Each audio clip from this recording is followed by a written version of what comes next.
STN news కు స్వాగతం. ఈనాటి ముఖ్యాంశాలు. డై యాప్ స్కామ్ లో కీలక నిందితుడు రాజేష్ ను పోలీసులు అదుపులోకి తీసుకున్నారు. పలమనేరు పోలీస్ స్టేషన్ లో ఏర్పాటు చేసిన విలేకరుల సమావేశంలో డీఎస్పీ విష్ణు రఘువీర్ కేసు వివరాలను మీడియాకు వెల్లడించారు. పలమనేరు టౌన్ లో యూత్ కొంతమంది మోటార్ సైకిల్ సైలెన్సర్లతో విపరీతమైన వేగంతో పోవటం, ఎక్సలేటర్ రేస్ చేయడం వంటి న్యూసెన్స్ చేయడంతో కొంతమంది పోలీస్ స్టేషన్ కు వచ్చి కంప్లైంట్ చేశారు. పలమనేరు ఎమ్మెల్యే అమర్నాథ్ రెడ్డి చేతుల మీదుగా పలువురు అంగన్వాడీ టీచర్లు మరియు హెల్పర్లకు అపాయింట్మెంట్ ఆర్డర్లను అందించారు. పలమనేరు మరియు బైరెడ్డిపల్లి ఐసీడీసీ ప్రాజెక్టు పరిధిలో ఖాళీగా ఉన్న అంగన్వాడీ పోస్టులకు కొద్ది రోజుల ముందు నోటిఫికేషన్ విడుదల చేసిన విషయం తెలిసిందే. పాఠశాలల అభివృద్ధికి విద్యా కమిటీ సభ్యులు తోడ్పడాలని పలమనేరు శాసనసభ్యులు అమర్నాథ్ రెడ్డి పేర్కొన్నారు. ఆ మేరకు కొత్తగా ఏర్పాటైన పాఠశాల విద్యా కమిటీ సభ్యులు గురువారం సాయంత్రం స్థానిక పంచాయతీరాజ్ అతిథి గృహంలో ఆయన్ను కలిసి సన్మానించారు.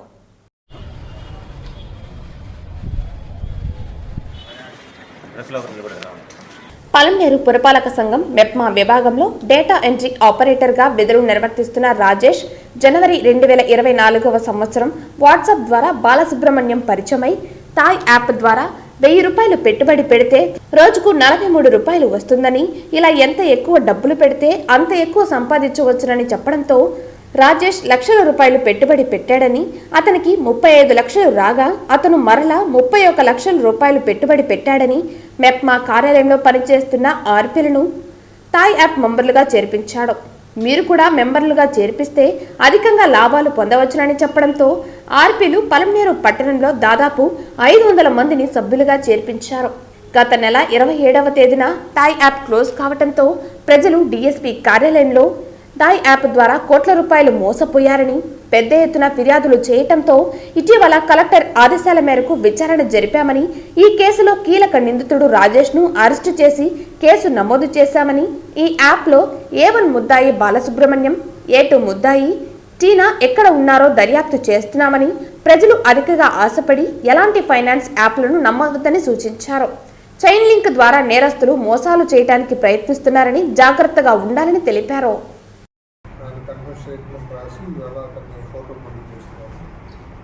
దీంట్లో పబ్లిక్ అతను చేసేటువంటి కొన్ని ప్రోగ్రామ్స్, కొన్ని ప్రచారం చేశాడు దీని గురించి, యాప్ గురించి. అట్ ది సేమ్ టైం చాలామందిని మోటివేట్ చేయగలిగాడు. సో మోటివేట్ చేయడం వల్ల ఎంతోమంది అతని మీద నమ్మకంతో, తర్వాత ఆయన ఎవరైతే మోటివేట్ చేశాడో వాళ్ళ మీద నమ్మకంతో, ఇలా ఒక చైన్ లాగా అందరూ పబ్లిక్ సుమారుగా మనకు 6 కోట్ల వరకు పలమనేరు ప్రాంతంలో, ఒక పలమనేరు టౌనే కాదు, పలమనేరు, గంగవరం, పంజాని, వీకోట, బెంగళూరు, ఈ చుట్టుపక్కల ప్రాంతాల ప్రజలందరూ కూడా దాంట్లో ఇన్వెస్ట్ చేయడం జరిగింది. సో ఇనీషియల్గా ఒక 300 రూపాయలు దాంట్లో ఎవరన్నా ఇన్వెస్ట్ చేస్తే 300 రూపాయలకి అదనంగా రోజుకి 46 రూపాయలు ఇస్తామని ప్రస్తుతం వాళ్ళు చెప్పడం జరిగింది. సో అలాగే స్టార్ట్ చేసినటువంటి వ్యాపారం జనాలు చాలామంది గుడ్డిగా నమ్మి ఈ యాప్ని డౌన్లోడ్ చేసుకోవడము, ఆన్లైన్లో ఇన్వెస్ట్ చేయడము, 300 నుంచి 1000 తర్వాత 2000, 5000, 10,000 అలా పెంచుకుంటూ పోవడము. ఈ క్రమంలో తీసుకుంటే ఈ రాజేష్ అనే వ్యక్తి కూడా ఈ చైన్ కింద ఎంతమందిని చేర్పించడం, దాదాపుగా ఒక 500 మంది వరకు దాంట్లో జాయిన్ కావడం జరిగింది. సో ఆ జాయిన్ అయిన క్రమంలో అతనికి ఎంత మటుకు బెనిఫిట్ వచ్చింది అని ఇన్వెస్టిగేషన్లో మనము మొత్తం అన్ని క్యాలిక్యులేట్ చేస్తే ఈరోజు వరకు ఆయనకి దాదాపుగా 31 లక్ష అతనికి డబ్బులు వచ్చినట్టుగా తెలుస్తుంది వాళ్ళ అకౌంట్స్ ప్రకారంగా. మరి ఆ 35 లక్షలు వచ్చినాయి. 35 లక్షలు వస్తే అతను ఏం చేశాడు, మళ్ళీ రివర్స్ 31 లక్ష మళ్ళీ అతను ఇన్వెస్ట్ చేశాడు అదే యాప్లో. సో వచ్చిన డబ్బు కూడా అతను ఉంచుకోలేదు. ఆ వచ్చిన డబ్బులు మళ్ళీ అతను కూడా ఆశపడి మళ్ళీ దాన్ని ఇన్వెస్ట్ చేయడం జరిగింది. సో ఇదే క్రమంలో దాదాపుగా 6 కోట్ల రూపాయలు ఇలాగా ఈ యాప్ ద్వారా చాలామంది పబ్లిక్ దాంట్లో ఇన్వెస్ట్ చేయడం జరిగింది. ఇది ఒక ఆంధ్రప్రదేశ్లో ఇక్కడ మనం బయటపడింది అనుకోవడం కాదు, నాగాల్యాండ్లో కూడా దీని మీద కేసు పెట్టారు. అక్కడ కూడా సేమ్ ముద్దారు, A1 బాలసుబ్రహ్మణ్యం, A2 టీనా అనే కంపెనీ. సో వాళ్ళిద్దరూ వీళ్ళకు ఇంట్రడ్యూస్ చేశారు ఈ యాప్ గురించి.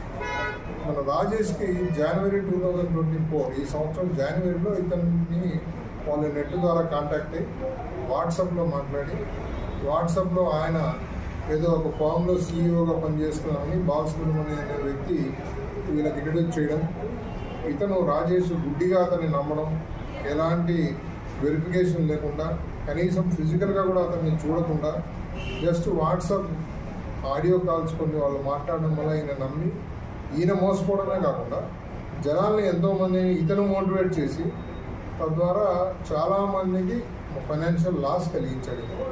సో దాని గురించి నాగాల్యాండ్లో కూడా కేసు రిజిస్టర్ చేశారు, వాళ్ళు ఇన్వెస్టిగేట్ చేస్తున్నారు. కేరళలో కూడా కేసులు రిజిస్టర్ అయినాయని మాకు తెలుస్తోంది. సో ఇవన్నీ చూసిన తర్వాత దీంట్లో అందరి యొక్క బ్యాంక్ స్టేట్మెంట్స్ తీసుకోవాల్సి ఉంది. ఆల్ ఓవర్ ఇండియా చాలా బ్యాంక్స్కు ఈ అమౌంట్స్ వెళ్ళినాయి. సో ఆ బ్యాంక్స్ నుంచి అన్ని స్టేట్మెంట్స్ రావాలా, వచ్చిన తర్వాత ఇంకా ఎక్కడెక్కడ ఉన్నారో అందరినీ చూసి A1 A2 అందరినీ అప్పుడు కలెక్టివ్గా ఆల్ ఓవర్ ఇండియాలో ఈ మొత్తం యాప్ మీద వాళ్ళే ఆర్గనైజ్ చేశారని తెలుస్తుంది. కాబట్టి దీని మీద చాలా సీరియస్గా మా ఆఫీసర్లు అందరూ కూడా దీని మీద సమీక్ష నిర్వహించి ఏం చేయాలని తర్వాత దీని గురించి డిసైడ్ చేయడం జరుగుతుంది. ఈ ప్రస్తుతానికి మనం చట్ట ప్రకారంగా అతన్ని అరెస్ట్ చేసి A3 ముద్దాయిని చేసి అతన్ని ఈరోజు రిమాండ్ పంపిస్తున్నాం. ప్రజలను ఒకటే కోరుకుంటున్నాము, దయచేసి ఇప్పటికైనా కానీ రిలీజ్ అయ్యి ఇలాంటి యాప్స్ ద్వారా లేకపోతే వాట్సాప్లో వచ్చిన మెసేజ్ని నమ్మి పొరపాటు కూడా ఎలాంటి ఇన్వెస్ట్మెంట్స్ చేయొద్దండి. ఎన్నిసార్లు చెప్తున్నా పదే కూడా ఇంకా మళ్ళీ చేస్తున్నారని తెలుస్తుంది. దయచేసి ఎవరిని నమ్మొద్దు. ఫైనాన్షియల్ ఫ్రాడ్లో మీరు అనవసరంగా బాధితులైపోయి బాధపడుతున్నారు. అప్పుడు మనకు తెలుస్తుంది. ఇప్పుడే మనం ఏం చెప్పలేదు, అంటే ఇన్వెస్టిగేషన్ అయితే వాళ్ళ అకౌంట్స్లో ఏమైనా అమౌంట్ ఉందా, A1 A2 ఉన్నారు ఎవరైతే వీళ్ళని మోటివేట్ చేసి దీంట్లోకి గ్రూప్స్ని జాయిన్ చేయించారు కదా, బాలసుబ్రహ్మణ్యం అని టీనా అని. సో వాళ్ళని మనం క్యాచ్ చేసిన రోజు వాళ్ళ బ్యాంక్ అకౌంట్స్ ఏదైనా ఉందా, వాళ్ళు ఎక్కడ అసలు ఇండియాలోనే ఉన్నారా, అసలు ఆ పేరు కరెక్టేనా, వాళ్ళు ఎవరు, ఇలా చాలా ప్రశ్నలు వస్తాయి ఇన్వెస్టిగేషన్లో. సో వాళ్ళు ఇండియాలో ఉంటే పర్వాలేదు, ఇండియా కాకుండా ఎక్కడైనా అబ్రాడ్లో ఉన్నారు, వాళ్ళు ఏ బ్యాంక్స్లో వాళ్ళ అకౌంట్స్ ఉన్నాయి, ఇవన్నీ కూడా ఒక్కొక్కటి 1 by 1 ఇన్వెస్టిగేషన్ డైలీ వ్యవహారం. అప్పుడు దాని గురించి మాట్లాడుకుంటాం. ప్రస్తుతానికైతే మనం ఇతన్ని అరెస్ట్ చేసి మాట్లాడుకుంటున్నాం. సార్ మెప్మా సిబ్బందిని కలిసినారు, దీనిపైన వాళ్ళపైన ఎఫ్ఐఆర్ కూడా చేయమని చెప్పారు, దానిపైన ఏం చెప్పారు సార్? ఇన్వెస్టిగేషన్లో వాళ్ళు కూడా భాగంగా ఉండి ఇతనికి ఏమన్నా సహకరించారా, లేకపోతే కేవలం ఇన్వెస్ట్ చేశారా, లేకపోతే వాళ్ళు ఇంకా కొంతమంది చేర్పించి వాళ్ళ ద్వారా ఇంకా ఎవరైనా నష్టపోయారన్న అంశాన్ని మేము ఇన్వెస్టిగేషన్లోకి తీసుకొని రావాల్సింది. అవన్నీ పూర్తిగా విచారణ జరిపిన తర్వాత దాని మీద ఆల్రెడీ కమిటీ వేశారు కలెక్టర్ గారు. సో కమిటీ యొక్క సిఫారసు మేరకు ఏం చేయాలనేసి మేము కూడా లీగల్ అడ్వైజర్ ద్వారా కూడా మాట్లాడి మా ఆఫీసర్లతో మాట్లాడిన తర్వాత నిర్ణయానికి వస్తాం. సార్ కమర్ అనే వ్యక్తి కూడా ఇందులో భాగస్వామిగా ఉన్నాడు, రాజేష్తో పాటు అనేసి అతను కూడా ఉన్నాడు, A4గా అతను కూడా ఉన్నాడు. అతన్ని ఏమైనా అరెస్ట్ చేశారు? అతన్ని కూడా చూస్తున్నాం. ఇవన్నీ ఇన్వెస్టిగేషన్లో తేలాల్సిన అంశాలు. సార్ మీ ఇన్వెస్టిగేషన్లో ఇక్కడ పలమనేరులో రాజేష్ అనే అతను మటుకే పలమనేరులో ఉన్నాడు. మిగతా వాళ్ళు ఇంకా కమర్ అనే అతను కూడా ఉన్నారని తెలుస్తుంది, కానీ అక్కడ మొబైల్ ఫోన్స్ అని స్విచ్ ఆఫ్లో ఉండడం వల్ల అతను ఎక్కడున్నాడు ఏంటనేది ఇంకా తెలియట్లేదు. ట్రేస్ చేస్తాం తొందరలో వాళ్ళందరూ కూడా. సార్ రాజేష్ వచ్చి యాప్ని ప్రమోట్ చేసేటప్పుడు అక్కడ డబ్బులు చేతి ఇచ్చినాడు సార్ అందరికీ, దాన్ని ప్రమోట్ చేయాలి. ఆ డబ్బులు అతనిదే లేదా కంపెనీదే సార్? అది ఒక్కొక్కసారి ఎట్లుంటుంది అంటే ఇలాంటి యాప్స్ ప్రమోట్ చేసినప్పుడు ఇనీషియల్గా వాళ్ళు ఇచ్చిండొచ్చు, లేకపోతే కంపెనీ ఎట్లా చెప్పాను కదా, అతనికి దాంట్లో వచ్చిన లాభం 31 లక్షలు. ఆ 31 లక్షలు అతను తిరిగి ఇన్వెస్ట్ చేశాడు. ఆ క్రమంలో వచ్చిన డబ్బు కూడా పంచుండొచ్చు, అట్లా కూడా జరిగింది. సార్ యాప్ను ప్రమోట్ చేసినంత వరకు ఆయన సొంత యాప్గా ప్రైవేట్ చేసినాడంట, అది తనదేనా లేకపోతే అతను కాదండి, అతని యాప్ సొంతం కాదు. ప్రమోట్ చేసినంత వరకు ఆయనదే అని చెప్పినాడు అనేసి చెప్పినారు. అతను ఇంకొకరిని A1 బాలసుబ్రహ్మణ్యము అనే అతను చెప్పిన దాన్ని నమ్మి దాన్ని దీంట్లో ఉచ్చులో ఆయన కూడా దిగాడు. సార్ యాక్చువల్గా అతను వచ్చి 5 months అవన్నీ ఊహాగానాలండి. మనం ఆన్లైన్లో ఏం చేశారు ఎంత అనేది ప్రతి బ్యాంక్ నుంచి స్టేట్మెంట్ రావాల్సింది. వచ్చిన తర్వాత కానీ మనం చెప్పలేదు. ఇప్పుడు ఎవరు చెప్తారు, బాగా మనం వెళ్ళి చూస్తామంటే ఏం ప్రాపర్టీస్ అవి కాదు కదా. ఆన్లైన్లో అతని అకౌంట్లోకి ఏం అమౌంట్ వచ్చింది మేము ఇప్పుడు దాకా వెరిఫై చేసిన దాన్ని బట్టి అది చెప్తున్నాను నేను. అంటే అతనే చెప్తున్నారు సార్, బాస్ మంచి లాభాలు ఇస్తున్నారు, అమెరికా పిలిపిస్తున్నారు, టూర్లు వేస్తున్నారు, అది అతను వచ్చింది. అది జనాల్ని ఆకట్టుకోవడానికి చాలా చెప్తారు, కానీ వాస్తవంగా ఏం జరిగింది అనేది ఇన్వెస్టిగేషన్లో తెలుసుకుంటారు.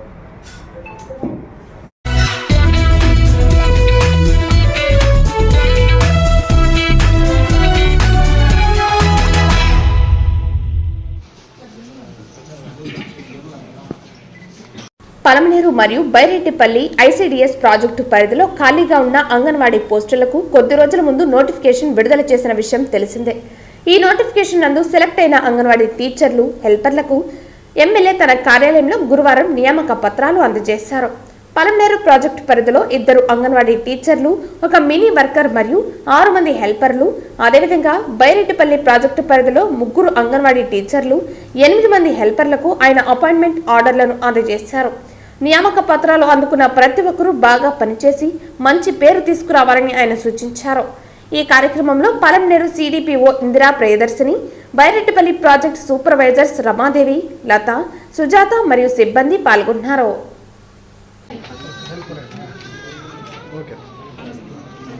కంచనపల్లి కే సుమతి,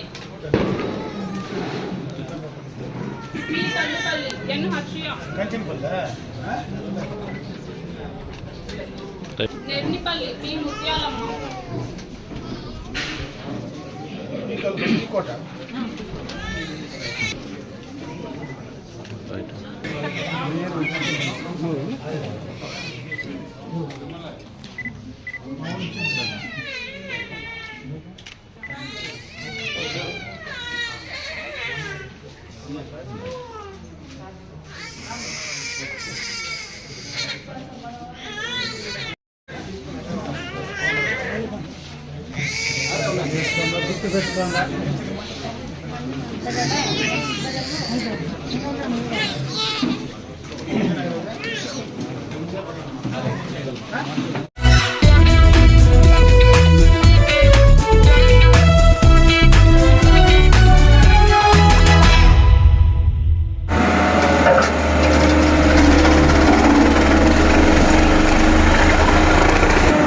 పలమనేరు టౌన్లో యూత్ కొంతమంది మోటార్ సైకిల్ సైలెన్సర్తో విపరీతమైన వేగం పోవటం, రేస్ చేయటం, సమాజానికి ఇటువంటి న్యూసెన్స్ చేయటంతో కొంతమంది పోలీస్ స్టేషన్కు వచ్చి కంప్లైంట్ చేశారు.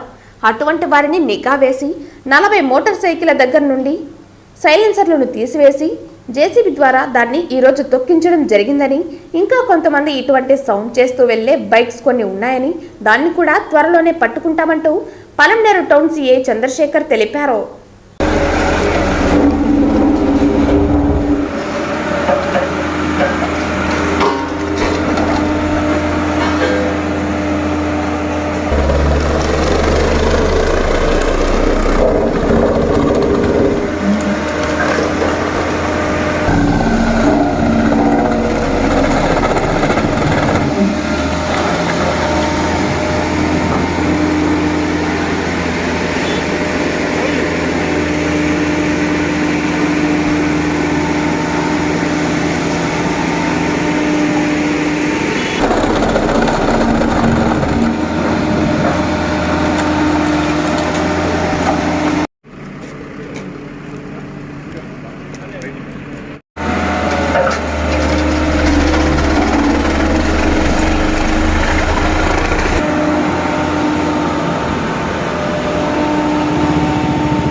పట్టణంలో యువత కొంతమంది మోటార్ సైకిల్స్ హెవీగా సౌండ్ సైలెన్సర్స్తో చేస్తూ శబ్ద కాలుష్యం చేసి వాళ్ళందరికీ డిస్టర్బ్ చేస్తున్నట్టుగా చాలా కంప్లైంట్స్ వచ్చాయి.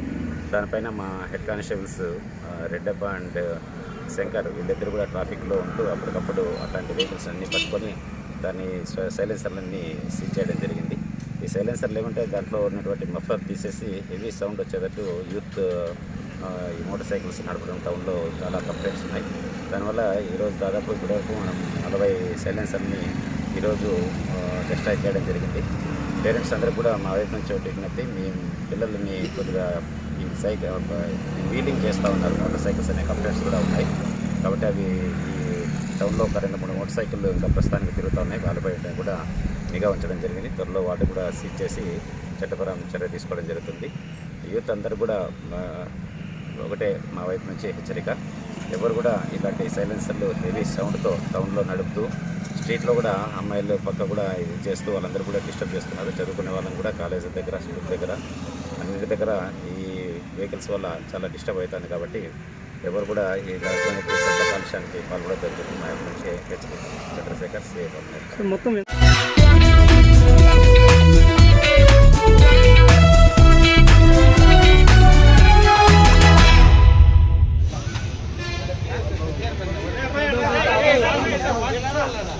ఆ మేరకు కొత్తగా ఏర్పాటైన పాఠశాల విద్యా కమిటీ సభ్యులు గురువారం సాయంత్రం స్థానిక పంచాయతీరాజ్ అతిథి గృహంలో ఆయన్ను కలిసి సన్మానించారు. ఈ సందర్భంగా ఆయన మాట్లాడుతూ పాఠశాలల అభివృద్ధిలో విద్యార్థుల తల్లిదండ్రులను భాగస్వామ్యం చేయాలనే సదుద్దేశంతో ప్రభుత్వం విద్యా కమిటీలు ఏర్పాటు చేసిందన్నారు. పాఠశాలలోని విద్యార్థుల ఉత్తీర్ణతతో పాటు మౌలిక సదుపాయాలు, విద్యా ప్రమాణాల పెంపులో ప్రతి ఒక్కరూ భాగస్వామ్యులు కావాలని, ఏదైనా సమస్యలు ఉన్నట్లయితే వాటిని పరిష్కరించేందుకు తన వంతు కృషి చేస్తానని పేర్కొన్నారు. ప్రతి ఒక్కరూ బాధ్యతగా తమకు లభించిన అవకాశాన్ని సద్వినియోగం చేసుకుని మంచి ఉత్తీర్ణత ఫలితాలు వచ్చేలా ఉపాధ్యాయులకు సహకరించాలని సూచించారు. అనంతరం మాజీ AMC chairman Ramachandra Naidu committee సభ్యులను ఉద్దేశించి ప్రసంగించారు.